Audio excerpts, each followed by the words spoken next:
Tuan Guru Bajang atau populer dengan akronim TGB, nama sapaan yang melekat pada Muhammad Zainul Majdi.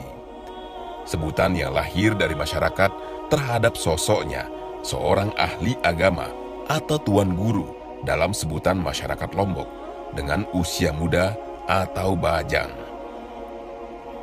Sebutan ini disematkan saat TGB mulai melakukan aktivitas dakwah berkeliling dari kampung ke kampung, dari masjid ke masjid, menggelar pengajian usai menyelesaikan studi magister di Universitas Al-Azhar Mesir. Kedalaman ilmu dan gaya dakwahnya menjadikan TGB cepat populer. Kehadirannya mengingatkan publik pada kakeknya, Al-Maghfurullah Maulana Syekh Tuan Guru Kiai Haji Muhammad Zainuddin Abdul Majid, pahlawan nasional, pendiri Nahdlatul Wathon, organisasi yang juga kini dipimpin TGB. TGB menapaki jalan dakwah di medan politik. Pada pemilu 2004, TGB terpilih menjadi anggota DPR RI.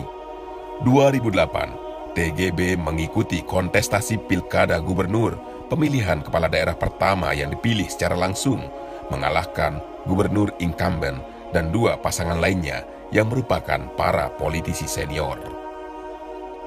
Saat dilantik September 2008, TGB tercatat sebagai gubernur termuda se-Indonesia oleh Museum Rekor Indonesia atau MURI, yakni dalam usia 35 tahun.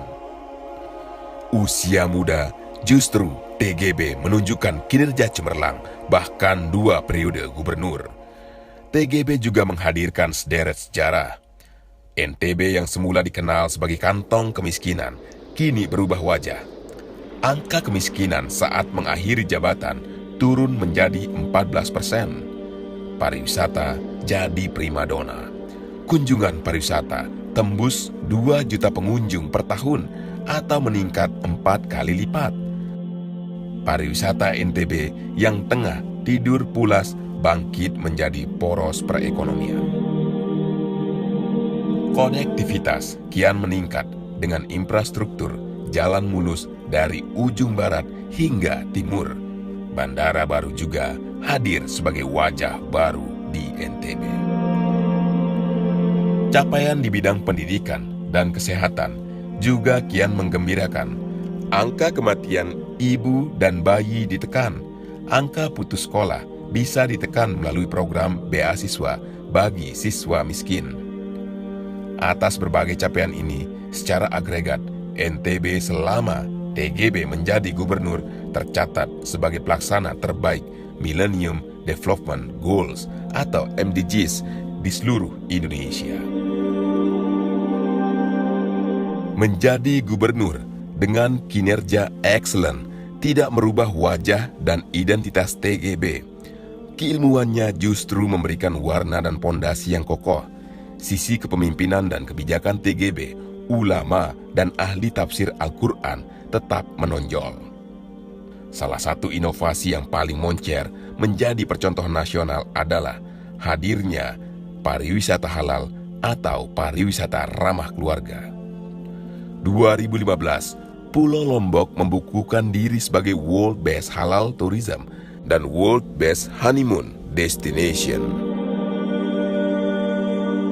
Program ini merupakan buah dari implementasi nilai-nilai Islam rahmatan lil alamin. Aktivitas ekonomi masyarakat berkembang.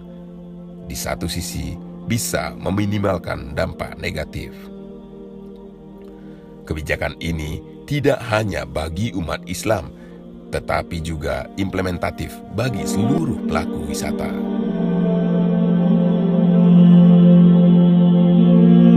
Pembangunan Islamic Center sebagai simbol dan pusat aktivitas dan kajian keislaman juga dibangun.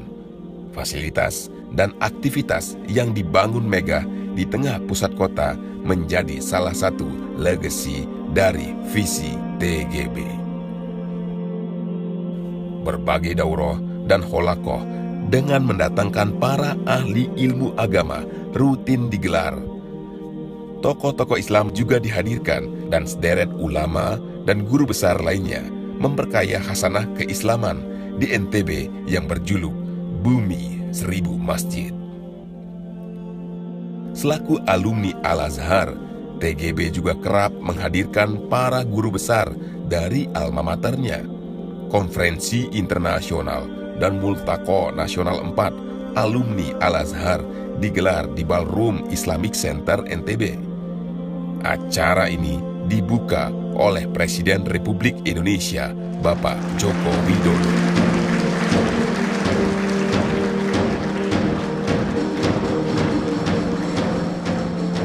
TGB tidak hanya ulama dan pemimpin di NTB, tetapi menjadi ulama idola di penjuru Indonesia. Di sela-sela kesibukannya sebagai gubernur, TGB memenuhi undangan pengajian dan silaturahmi dari Provinsi Aceh yang berada di ujung barat Indonesia hingga Papua di ujung timur Indonesia. Usai menjalani 2 periode sebagai gubernur, TGB tidak kehilangan ketokohannya, justru kian meluas di seluruh wilayah Indonesia. Penyampaiannya yang runtun, teduh, dan mendalam menghadirkan Islam wasyatiyah, menjadikan TGB sebagai oase di tengah padang tandus. Tuan Guru Bajang Muhammad Zainul Majdi, Doktor Tafsir Al-Quran, Ketua Organisasi Internasional Alumni Al-Azhar Cabang Indonesia, tokoh muda, ulama, sekaligus figur umaro, menghadirkan wajah Islam wasatiyah, Islam rahmatan lil alamin di bumi Nusantara Indonesia.